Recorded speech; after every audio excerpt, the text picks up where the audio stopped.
Welcome to The Problem, a Lockwood & Co. podcast. I'm Caitlin. I'm Alan. And today we are talking about the first part, of part 5, The Iron Chain, chapters 23 to 25. Yeah, first half. I think that's right. Right. And we have a big problem. Because the problem is here that we've reached my favorite part of my favorite book of this series. But we're recording this on November 3rd, which means I could be playing Dragon Age Veilguard right now.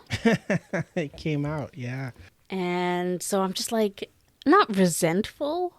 It's been 10 years. Right. I could be playing Dragon Age right now. Could be finding New out Dragon what that Age. egg-headed bastard is up to. What did he do? I actually already know that. Oh, okay. They answered that really quickly, which after 10 years, I'm thankful about. Yeah, that's good to know. Anyways, that's how I'm feeling right now. But that's good. It's not just this. It's going to be true of everything in my life right now. I would rather be playing Dragon Age. In Chapter 23, Lockwood & Co. infiltrate the Rotwell Research Facility.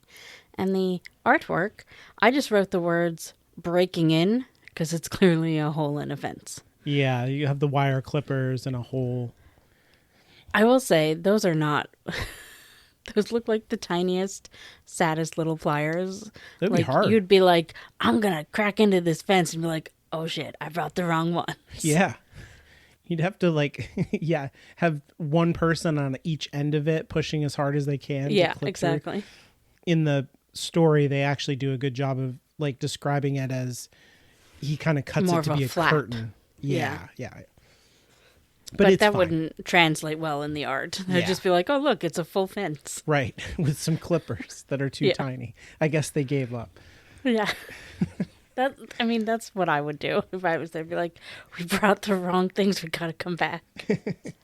Anywho's, we start off with Lucy and Lockwood sitting in the dark in front of a dying fireplace alone at the inn, which sounds like it could be romantic, but it's not. They've been arguing.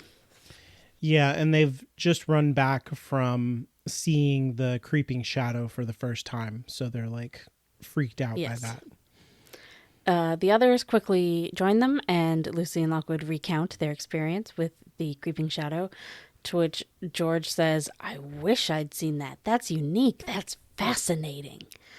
And I wrote down, never change, George. Yeah, he's really into it. He loves it. Kipps is like, I've never heard of such a thing. You mentioned that Lockwood and Lucy are arguing, and I really like this about where they're at right now because it feels really healthy to me that they can disagree like this. Yeah. Yeah. They're not angry at each other. They just disagree about what it is and what it means and that sort of thing. Yeah. And they're sort of drawn back into their disagreement. And as that happens, Holly is just like, hot chocolate, anyone? I'll go make some. And I wrote down, it's very like mom and dad are fighting. Yep. She's trying to be a peacemaker. But Lucy never would have, I feel like she wouldn't have disagreed this way in the first two books. And now she's like her own person and is like, no, in my professional opinion, this, and this. And he's like, you're crazy. That's wrong. And they're still close, even though they're talking to each other like that. I think Lucy may have disagreed in the first couple books, but she wouldn't have out loud argued about it. Right. If he didn't accept it after her saying one thing, she would either just go ahead with what he did and it would get messed up later, or she would do whatever she wanted and it would get messed up later. Yeah, exactly. Yeah, she'd just do her own thing and then they'd have to clean up the mess. So this is just all around great progress for them. As they're sort of talking about it and blah, blah, blah, blah, blah, there's a bit on the next page where Kipps says something like, he's surprised the Rotwell Institute people haven't done anything about it. And I don't believe Kipps is that dumb. You know? Maybe I'm wrong. Maybe he's not quite out of his indoctrination into the agencies are the good people, you know? He's still on his journey, but I was still just like, it is them. How could it be anything else, Kipps? Right. And it feels like that's how Lockwood responds to him, where he's like, they certainly are. He's already figured out, this is all connected. Yeah, but nobody, calls Kipps on that. Although I guess we can imagine them all just looking at him like, sure, Kipps. Right. Yeah. And then, oh gosh, shortly after that, I feel like I'm powering through this. I don't mean to be. I just No, not actually really. wrote down a lot of notes this chapter. I don't have very many notes. So. Yeah. They very quickly are just like, well, I guess we're trusting in Kipps with everything. And they tell him about the skull and all of that sort of stuff. And it's like, oh, okay. Kipps is 100% part of the team now. He's made the blood oath. They will kill him if he leaves. They're like, this is how the biscuits work. This is the most important thing. Yes. And Kipps is trying to contribute. He's like, so should we lay a trap for this thing? Like, what is your plan? Like, Yeah, I've done that kind of thing before. And Lockwood's like, nah, we're going to go break into the facility. That's what we're going to do. I actually really like that, though, because with Kipps and Holly, I almost said Kipps and Fitz, part of this conversation, it really shows what they bring to the team with their insider knowledge. And I don't know, just that it's a well-balanced team. Yeah. Where And Lockwood's going to have like crazy shit as the solution. And Kipps is like, well, we've actually dealt with this kind of thing before. And this is what we did. Well, I mean, to be fair, no one's dealt with this kind of thing I mean, before, not this, but he's like, you know, he has this. He has ideas that Lockwood and Co. wouldn't have because he comes from a place where they had all of the supplies and time and all that sort of thing. And same with Holly. She comes with new ideas and that sort of thing. But the ideas that he had is like, it's a heist. And Kipps is like, excuse me, what? Maybe that's why this is my favorite. It is, in essence, a heist book. Yeah, I mean, it turns into one here, I feel like. But also, like, when they were infiltrating the auction, that's kind of a heist, you know? A failed one, obviously, but... And I just love a good fantasy heist, you know? It's a lot of fun. It feels like it shifts into a different gear here. There's not much planning, though. Like, that is usually part of a heist. Zero planning. Yeah, this is real off the cuff. Well, that being said, Lockwood does say that this was his plan all along. Like, that's why we came to Aldbury. He was going to break in. Right. So maybe there hasn't been much team planning, but Lockwood has certainly been stewing on this. Which is why they brought the insufficient clippers. Right, yeah. It's probably not something Lockwood thought of. Well, he says the plan was to, like, take care of the town and then do it. Go there. But now he's realized that it's all one thing. Yeah. And then this is sort of where Holly chimes in with her insight into how Steve Rotwell works and how much he wants his agency to be number one, and he wants to bring down Fitz. The only thing that he cares about, which is pretty important in terms of motivation, like, these people in this town are suffering because of his inferiority complex, because of his chasing status and money in the industry that he's a part of. And so, like, the actual service that his business provides is secondary to his own ego, right? And that's when everybody suffers, when rich people's ego is the most important thing in the society. It's almost like the country you live in is suffering very specifically from a rich person's ego this week. Mm-hmm. Big thing happening there. It just never stops. Yeah. I'm like really excited for that to be over. Although also this year, not happening on my birthday, which is always nice. Because some years it does. Trump was elected the first time on my birthday, and I was like, happy birthday, me. Don't worry. The collapse of the American empire will continue to be drawn out and painful for everyone. So, all right. Lockwood here lays out all of the clues that we've been noting as we've been going through the book and kind of puts the pieces together for everyone. This is a good middle grade detective story moment for him. Even as I was reading it, it didn't even occur to me that that's what was happening. Yeah. You know, it just felt like the conversation. Oh, it's very natural. Yeah. Yeah, so it's well done. It, like, until you just said that, I was like, oh yeah, that is what's happening here. Yeah, because it's like you said, works. Kipps is like, you know, Rotwell should really be taking care of these problems. And Lockwood's like, listen, let me break it down. Okay. Like, yeah, all those sources were stolen. This is the timing of it. they probably showed up here. We're here. Like, it's all coming together. And he's like, holy crap, you're right. I enjoy that Kipps has become the audience instead of Lucy.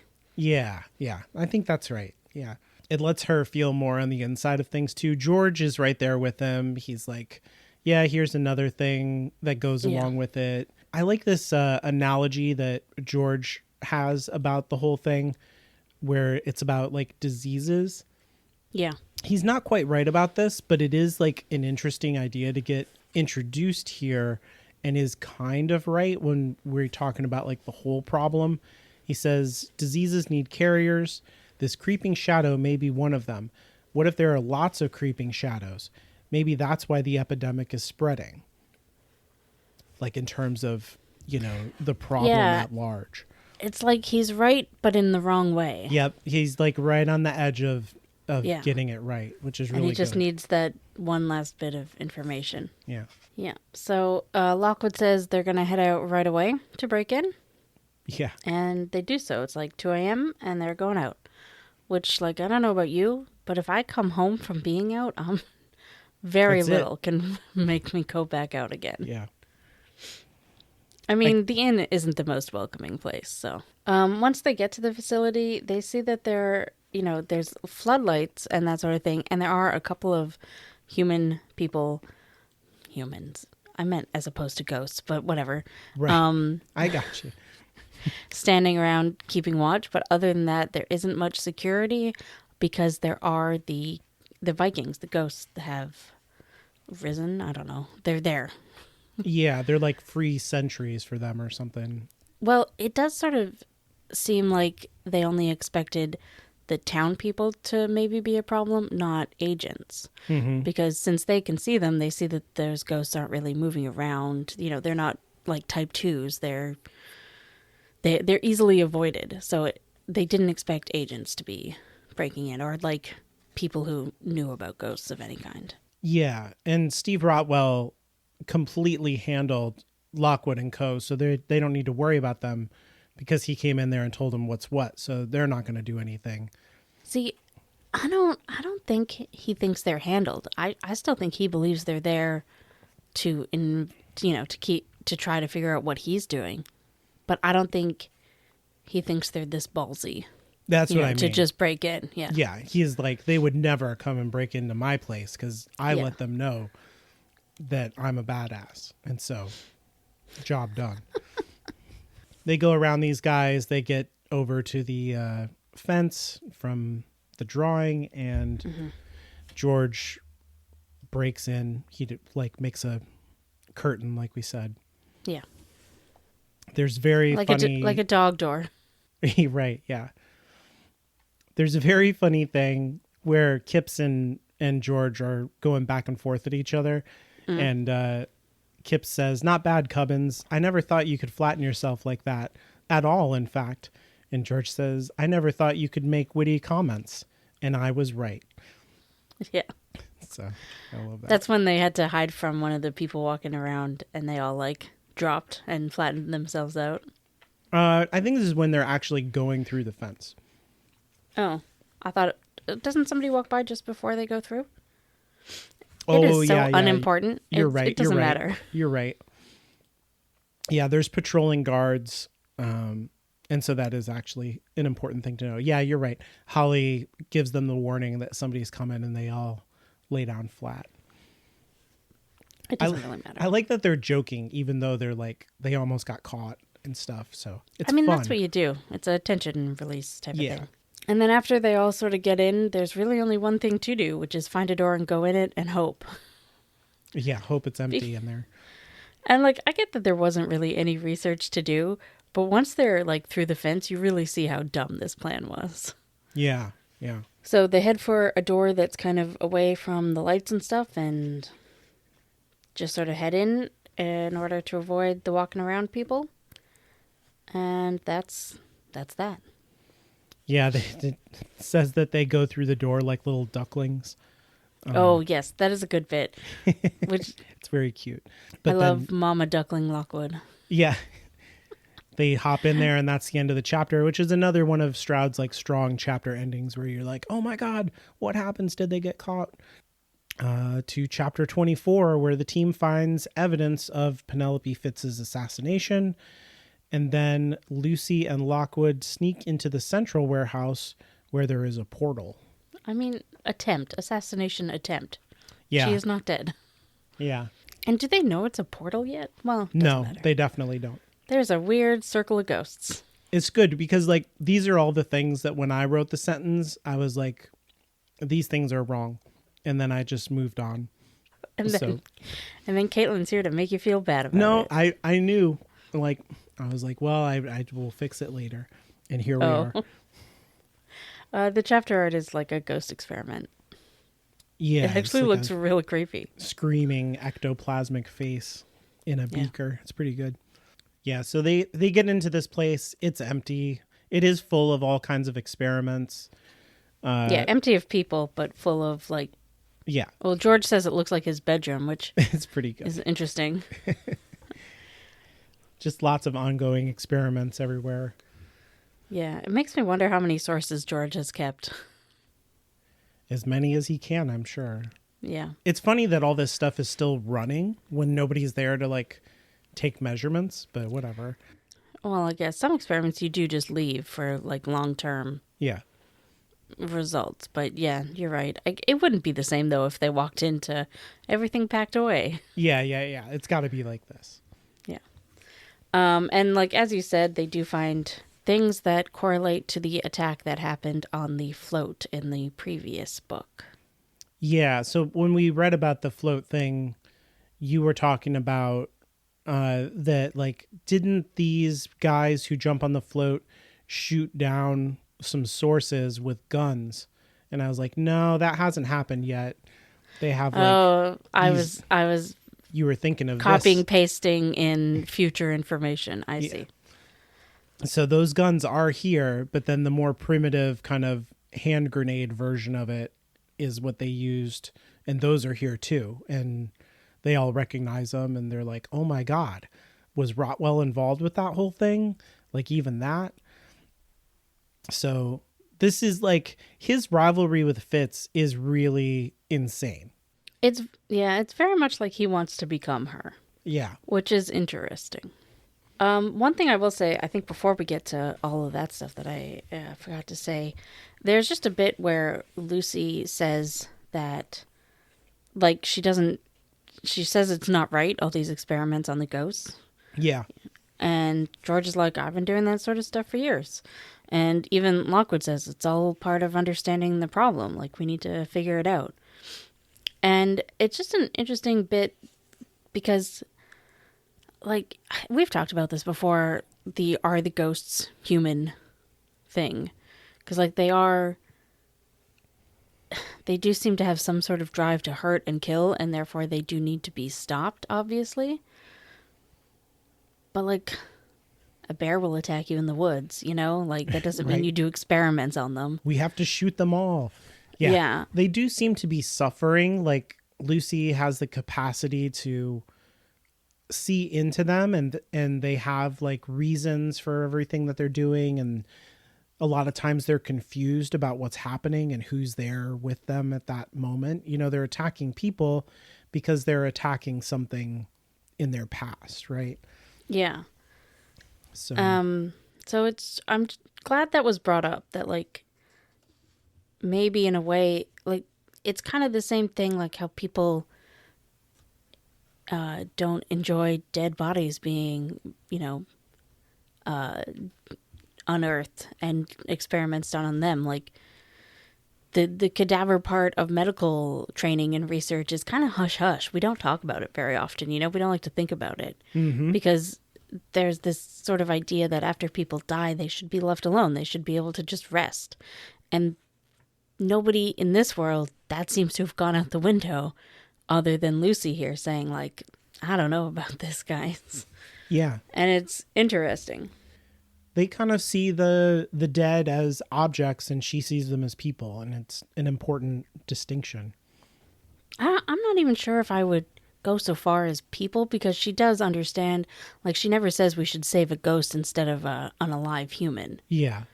Right? Like, she's not like that, but she has empathy for them where others don't. Mm-hmm.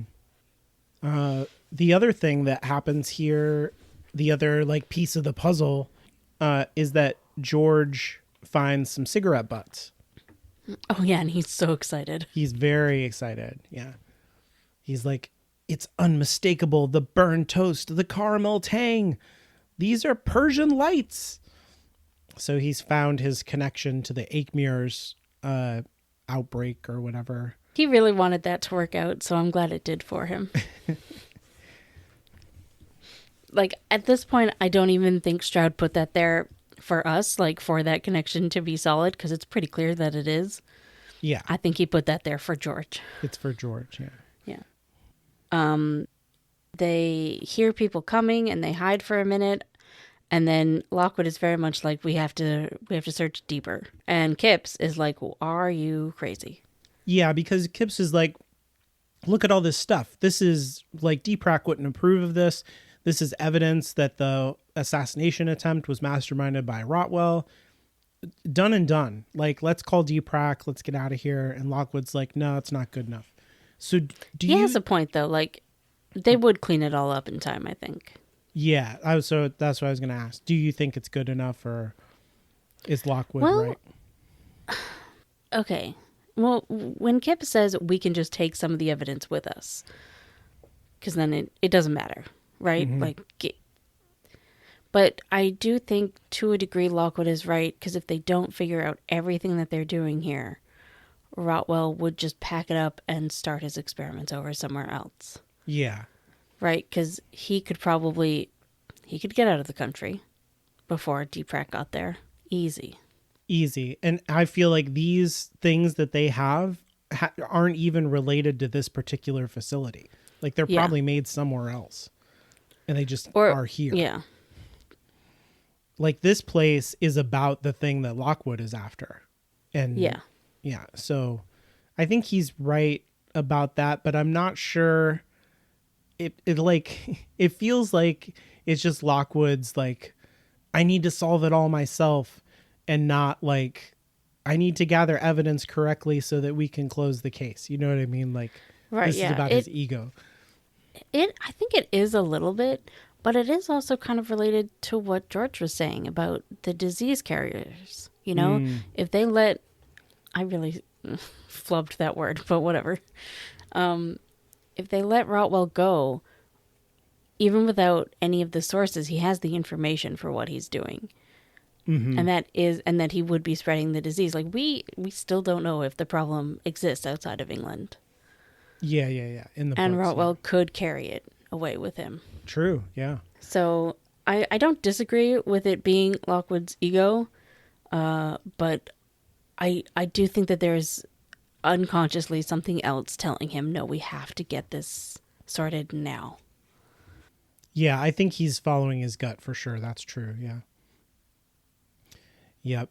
I think also the whole thing, just to backtrack a tiny bit, the whole thing with the shotguns and the ghost grenades and using sources as weapons, like, speaks to what we were talking about with Lucy versus the rest of the team, where George is like, it's fine to do these experiments. It doesn't matter.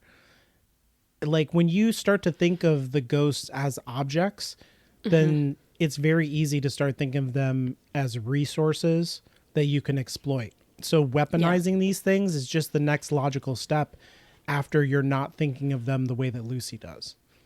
Yeah. It's also interesting that none of them realize, like, they're all like, Rotwell's the bad guy, and they're thinking the same way as the bad guy. Right, yeah. You know, like, none of them have that realization. Yeah. I should say Rotwell is a bad guy, but you know what I mean. Yeah. And then as Kipps is, like, arguing with Lockwood about researching or investigating further, that's when people come into the room and they have to hide. And then after that, Lockwood is like, no. Or just before that. I'm sorry. I keep messing up the order of things. Lockwood is like, you're right. I can't put the rest of you in danger. You all go. I'm going on by myself. Yeah, great solution. This is... Yeah, this is typical. Lucy is not 100% of exactly, is not 100% afraid of exactly this one thing. Right. This is the whole thing. Yeah. Yeah. And she's here for it. And it's funny because if she wasn't here, I think all of this probably could have still happened. And Lockwood would go off by himself. And who knows what would happen. So it's actually like really good that she's here. It is good. I don't know that they would have come if she wasn't there, because they wouldn't have infiltrated the auction, so they wouldn't have all the same information that they have. That's fair. Yeah. They would just have annoying kid. It just keeps calling them up. Come on. My grandpa just died. Oh. Yeah, so then they hide, and then like Lockwood shoos everybody out, and they all start to leave, and Lucy's like, nope. Yeah, she makes a snap decision. Yeah. And follows him. And then they have this bit, I think, are they in the next room at this bit? They go through, and then Lockwood is just like, what are you doing? I told you to go. And she says she's not a part of Lockwood & Co., so she doesn't have to take orders, and then they kind of like smile at each other and get excited, and I just wrote down, flirt later, kids. Come on. You're in the middle of a thing here. They are very excited to be, like, she gives him the Carlisle grin, and he smiles back, and it does feel like a duo, you know, like they're like, yeah we're going to go do this. We're making bad decisions together again, like the old days. It's cute. Anyway, so they're in the next room, and it's weird. Yeah, so there's like a big iron post that's drilled into the ground or something. This is how I imagine it. And like I've read this bit like a couple of times, and I still cannot properly visualize what is happening here. Yeah, so the way that I see it, it's almost like a airplane hangar. Like it's pretty empty and big in here. Yes. And then there's like a huge chain that's like the chain for like an anchor to a ship or something like that. Okay. In a circle. And then there's the post, which they're near. This is how I imagine anyway. And then that post has a smaller chain attached to it that's kind of like going off into the middle of the anchor chain thing, where there's like a lot of ghost light and disturbance, and it's like visually noisy over there. So you can't really see where the chain goes to. It just goes into the light. Okay. That makes a little bit more sense than what I had in my brain. For some reason, I had the post as being like dead center of the circle. Oh, no. And the I chain don't was think that's going right. out towards like the far edge from where they came in. Yeah.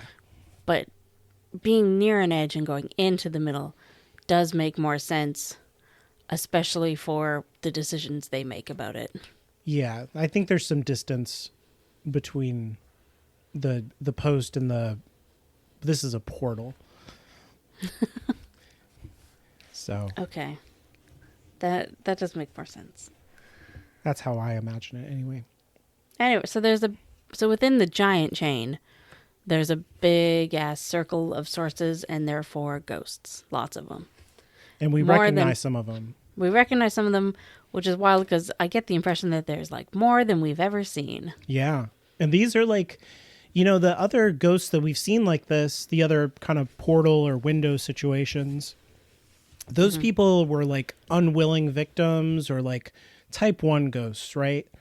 Like the 7 bones for the 7 people. Right. For the bone glass. They were just like victims of the guy's surgery, whatever. He like killed them in his basement. And then the other ones were like crazy people in a jail, and the king just like condemned the building on top of them. But these are like, the cannibal and stuff. These are like really bad ghosts. Right, So yes. It feels different. I mean, they're also kind of victims. They don't want to be a part of this. Like, not victims in their life, but victims in their death. If type 2s are more powerful, does it make the portal more powerful, I guess is what I'm saying. Right, I see. It makes it more scary. When you look at it, you're like, oh. It does. It definitely does that. And Lucy talks about how the buzzing that she's been hearing is like the loudest it's ever been in here. Right. And then we sort of get a description of what's happening, but basically a bunch of scientisty looking people are standing around looking at this chain post situation. And Steve Rotwell, too.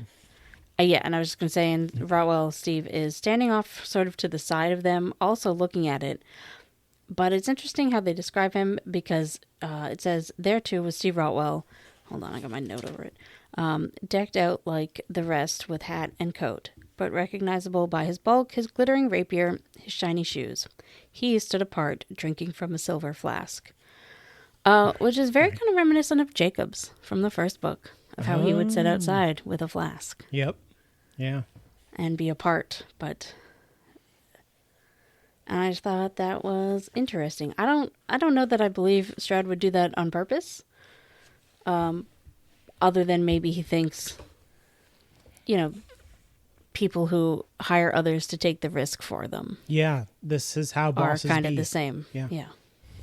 He definitely, I feel like he would not know how to do anything in here. He's like, you're all doing a good job. I mean, you could do better, but it's good enough, I guess.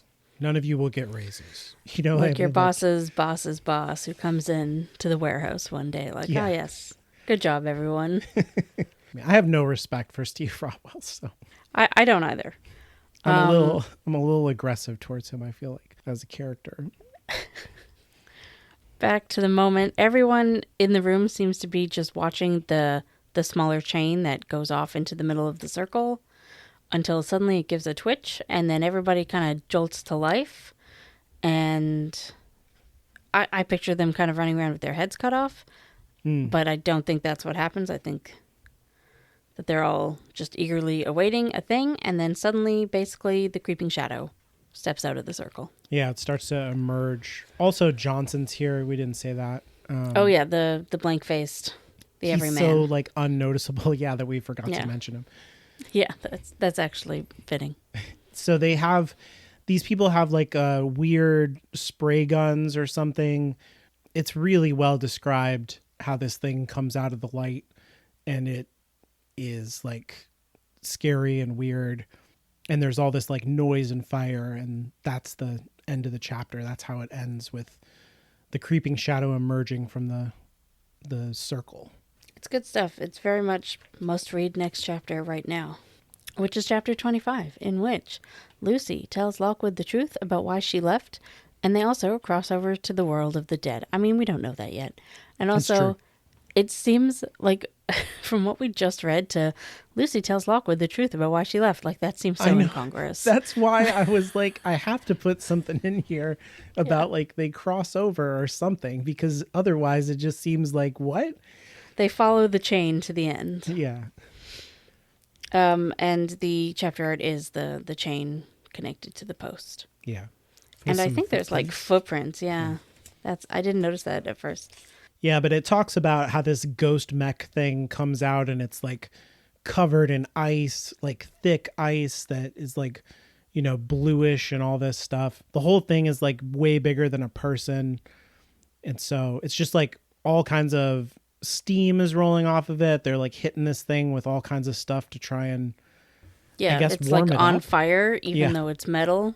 It's weird. And the steam and it has ice and it's on fire. It's so crazy. It seems very impossible, which is very well done. It's a good visual. Yeah. And kind of a man comes out of the suit, and he seems to be at the end of his strength, almost dead. Yeah. And they sort of quickly take him away, and everyone follows, and then the hall is empty. And they sort of are do you really think that was the creeping shadow? And then Lockwood is put on your spirit cape. We're going in, bitch. Not quite in those words. I remember the first time I read it, I was oh God, that's so smart and cool. The way this comes back around with the spirit capes. And yeah. When they step into the circle later, and Lucy talks about how she can tell that it is freezing cold around her, but she is just pleasantly warm in the cape. And their experience is so different than the guy in the iron suit, at least as it's described to us. Yeah. And it's very much English industrialism versus folk traditional stuff. Mm-hmm. And how, the English elite would never trust the spirit capes and what they represent, but they are better. Yeah. Because I get the feeling that this guy inside of this metal mech thing had no insulation. You know what I mean? So like, however cold that metal was, that he was just in there, and that's Yeah. why he's like dying. It's very like they punched their way into something that literally somebody else had already carved a nice gentle hole into. Yeah. I don't know how else to describe that. Yeah, I love the way that it describes her. It's like a bulb of warmth, she says, inside of the cape. When they are getting closer to the whole situation, like you said, they don't really think of it as a portal. They're just like, this is crazy. Lucy hears the skull cry out to her. Yay, skull. Yeah. And I love at first Lockwood is like, how can you even be sure it's a him? And then she's just like, well, maybe I'm just more powerful and we're really tuned in. And he's like, or I'm over here and I'm not a part of the big group, you idiot. Like, hello. I like that this is a joke, but she's probably also right. Yeah. Yes, obviously. Yeah. Because, like, even though he's not in the big circle of sources, they're still right there. Yeah. Yeah, I love that they didn't put him, because all these sources are loose, right? They're not like, they just dumped out, like... Yeah, other than being within the big chain. They're just allowed to be out there, and they couldn't get his thing open, so they were like, useless, and they just threw him to the side. I love that being unable to open the jar comes back. Yeah. In like, another book. I'm so excited to get there. The best time joke of the whole series. Immediately, skull is skull. The energy is really good. Yeah. Oh, I also love Lucy immediately starts making room in her backpack. She's just like, yes. And I just love that image of her being like, get rid of this, get rid of this. Skull goes in. Who needs this chain? There's all this food. What was I thinking? I don't need that. And like, meanwhile, Lockwood is like literally in the process of crossing over to the world of the dead. And she's just like, space in backpack for Skull. It's the best. Skull is like, I see you brought Lockwood along as cannon fodder. Good thinking. Now's your chance. While he's distracted, let's get away. Yep. You don't need him anyways. Yeah. If you close your eyes and switch out the lights, I might be Lockwood. That line is a little crazy. It's a little to the shippers out there. It is one of the most telling lines for how Skull feels. The closest he ever gets to being vulnerable. I think he's also teasing her about Lockwood. 100%. 100%. Lockwood is kind of mesmerized by what's going on with the circle of sources and stuff. And then they hear something on the other side of the door that sounds like somebody else coming back in. And there isn't really anywhere for them to go except in. So this is a weird choice to me a little bit because, like, what do you think when Steve Rotwell was standing there with his flask saw? Like, do they see anything there? Or is it just like a pile of chains and like there's a jar of teeth over there and a wizened skull with a beard on it? You know what I mean? Like, or does he see this like light and ghosts swirling around? Oh, I see what you mean. The whole wishy-washy adults can't see ghosts rule. Right, because Lockwood is like, oh, there's no place to hide except in this chaos of ghost stuff. But like, if adults can't see that, you're like, you might as well just have a target on yourself. You know what I mean? I would buy that he forgot in that moment because it's so overwhelming to them. Mm-hmm. And maybe with that many sources together, it would, even if they couldn't see it, it would kind of make things blurry or something like that.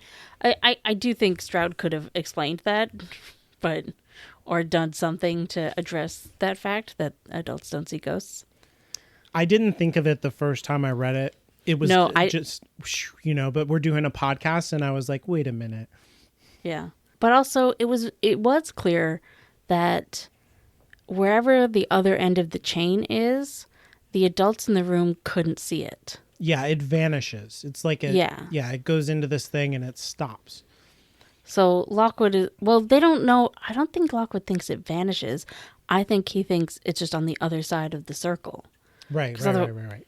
Yeah. Right, because why would he say we can just go down to the other side, and go out that way or whatever? So I guess I mean, to the adults, if they can't see any of this ghost stuff, it just looks like a chain that just goes into the air and the book is vanishes. written that they can see something, Yeah. right? Because it is very clear that they don't know when Iron Suit Man is coming back. Right. And whether or not that's Stroud's wishy-washy rules, or, I don't know, that many ghosts would create something that adults can see. Or maybe the difference in the air temperature is making things hard to see around Hazy. there. Yeah, I don't know. It doesn't matter. It was just a thing, like I said, that I was like, wait a minute. They walk into the circle, they hold on to the iron chain so that they can find their way. Without And then, Skull. yeah, they leave Skull behind, but he does have that "see you on the other side" line, which is so great. Mm-hmm. I love it. I really like this passage. It says, "I'd followed Lockwood into many haunted rooms. I'd jumped off buildings with him too, but taking those few steps towards the circle with its icy supernatural cold beating against me and the gray shapes swirling faster as if in welcome, that was the hardest leap of faith I'd ever had to make." What I wrote down is they're like traveling into the afterworld together. This is another kind of Orpheus moment. Absolutely. In order to survive, they have to go to death. I don't know. Like it's No, there's something there. That is Yeah. interesting. Yeah. It's interesting. But before they go all the way through, they do just kind of stop in amidst the ghost source chaos that's happening. And it's great because they have this really heart-to-heart conversation that's sort of punctured with seeing the guppy cannibal and how terrifying he is and being like, ugh. So it's really great.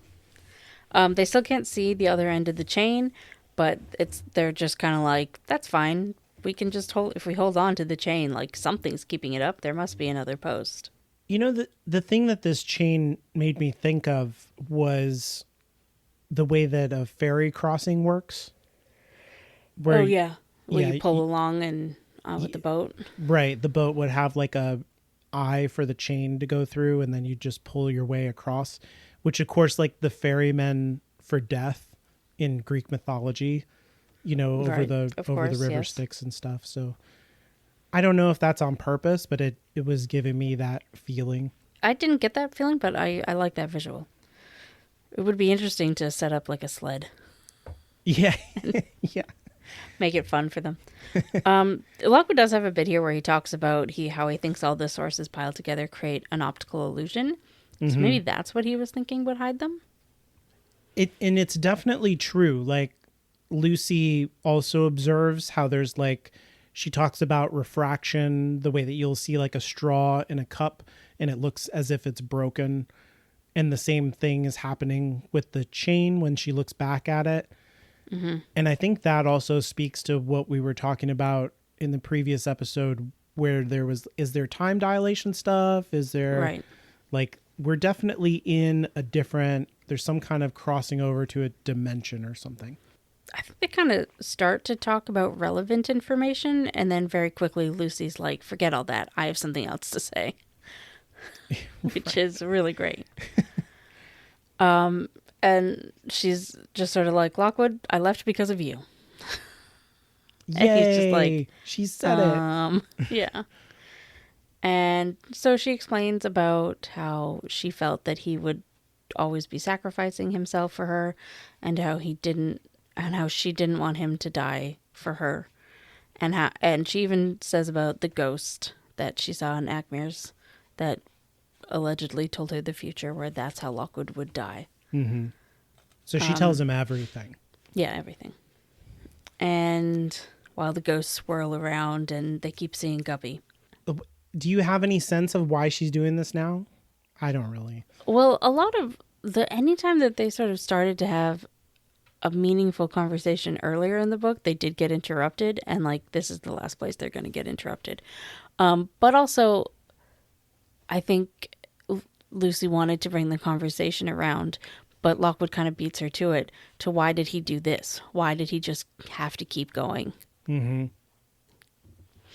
And Lockwood says, like, when I set out to do something, I never take the safest route. Sooner or later, I suppose my luck will run out. I've always been that way. I guess that's what I meant when I was saying that, like, Lockwood would have run off and she wasn't here.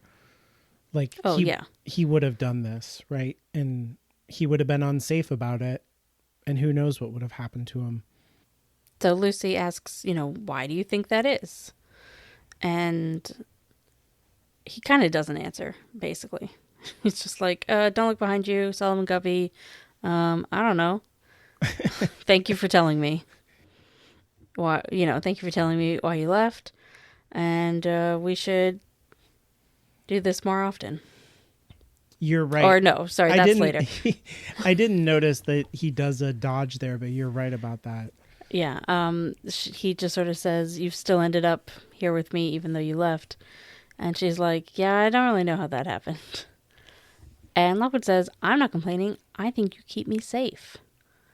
Which is a different way of thinking about that. And then Lockwood, of course, sees his opportunity here. And is like, well, you could come back and we could spend time together before I die. We could keep each other safe. I love this idea from Lockwood and how it's presented very naturally that a woman could keep a man safe. I really, really like that that's here. It's just like Steve Rotwell would never say this to a woman. It's kind of what I'm saying. Like, I love Lockwood for saying this, and I think he means it. He's not just saying whatever is to get her back. He feels safe with her, and he feels like they keep each other safe. So I love that idea. I agree with that. I never read that in a anti-misogynistic way. Like, I don't think Lockwood thinks Lucy physically keeps him safe. Yeah. I think he's saying when Lucy's there, he tries to make better decisions. Right. Yeah. Which, I don't know. I read that differently, like, feeling-wise. Mm-hmm. It doesn't... Like, you're right in that, what's-his-face, Rotwell would never say that, but that's just because he doesn't care about anybody. Yeah. I did also write down a note where, like, they had to cross over to not get interrupted, which there's something funny there, No, for sure. Yeah. This is the only way they could have had this conversation. But yeah, so Lockwood does say you could come back and we could spend time together before his untimely end. And Lucy agrees, and she's like, I'll come back if you and the others will have me. Yay. So everything is solved and the book is over now. Yeah, all the interpersonal drama's done. Everything else is just fluff. Right. No. They're still trapped in this terrible situation. It's important that something changed here. I love that what makes a good couple in a story is the way that they complement each other. Mm-hmm. And, like that whole dynamic that we were just talking about, it's kind of boring to have the hero who rescues the princess dynamic. That's not a good couple dynamic. These characters are like really different and better people when they're with each other. And so it feels so good when she's like, I'll come back. And it just feels like, wow, amazing. This nice warm feeling in the middle of this like chaos and death and scariness. Yeah. It's just a really great visual of them with the ghosts like swirling around them and all these terrifying things. But them just like looking at each other and finally telling each other the truth. Mm-hmm. But they're very quickly interrupted because the shadow, the guy in the iron, appears to be coming back in. Yeah, and that's pretty weird. Yeah, so they decide to follow the chain to the other end. I wonder if it's a different guy. If they're just like, load up another driver and send him back out there. I remember that's not actually what's happening. Okay. But I could be wrong. Yeah, I don't think so either. I feel like maybe once they entered the circle, the time problem already started happening. Right. So it might be that George and the others are already out there. We're getting ahead of ourselves. Yeah. It gets very weird. Yeah.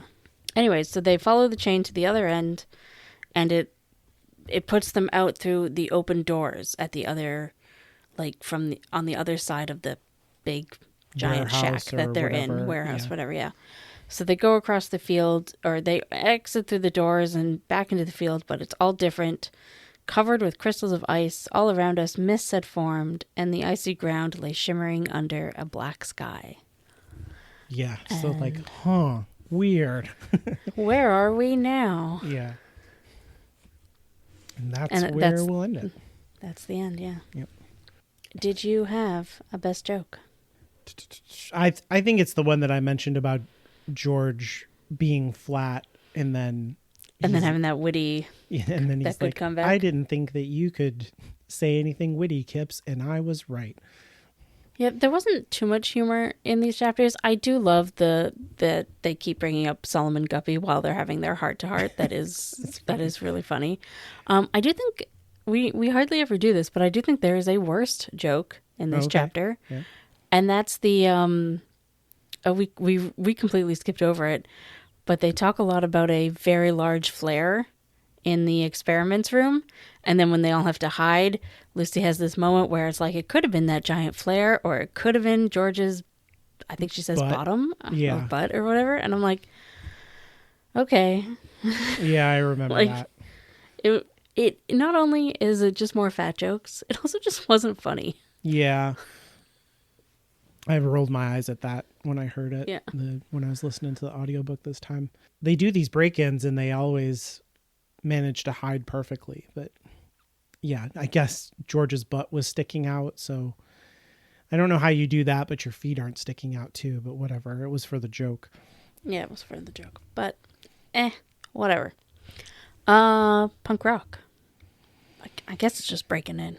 I think it's Lucy's moment of like Lockwood runs away and she looks at the rest of them and she's like, no, I'm going to. And then Lockwood's like, I order you to go back. And she's like, I don't work for you, dude. That's fair. I'm going to do what I want. I do like the image of George cutting into the fence also, though. That's pretty good. It's a very visual chapter. It's really too bad there's never going to be a TV series of this. No, this would be so good. Could you imagine? Yeah. You're like the ghosts screaming all around them and they're, you know, it the could tears be really... in her eyes as she's getting, they're like, I'll come back, Lockwood. Oh my God, it'd be so good. Yeah. Yeah, it'd be a good time, but never going to happen. No. If you also think that this might make a good TV show sometime, you can reach out to us on Twitter at Lockwood Podcast. If you want, you can follow me on Instagram at Inferior Kate Reads. Send your emails to us at contact@hologroundmedia.com, or you can visit hologroundmedia.com and scroll to the bottom and fill out the form. And remember, you too could be playing Dragon Age right now.